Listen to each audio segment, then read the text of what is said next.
तूर खरेदीच्या संदर्भातली रड आता शेतकऱ्यांनी बंद करावी असं म्हणून रावसाहेब दानवेंनी शेतकऱ्यांची खरं तर थटामस्करीच केली होती आणि एक प्रकारे असं वक्तव्य करून त्यांनी शेतकऱ्यांच्या जखमीवरती मीठ चोळलं होतं। त्यानंतर आता राज्यामध्ये ठिकठिकाणी आंदोलनं होताना दिसत आहेत। रावसाहेब दानवेंच्या विरोधात शिर्डी, सांगोली, डोंबिवली, धुळे, नाशिक, वाशिम या ठिकाणी शेतकऱ्यांनी आंदोलन केलेलं आहे। त्यांच्या विरोधात निषेधाच्या घोषणा देत यावेळी हे आंदोलन करण्यात आलं।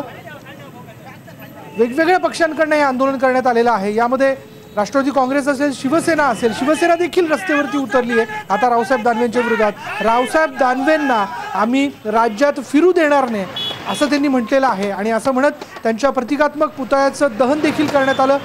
त्यांच्या पोस्टरला जोडे मारून आंदोलन करण्यात आलं ठिकठिकाणी, म्हणजे शिर्डी, सांगोली, डोंबिवली, धुळे, नाशिक आणि वाशिम।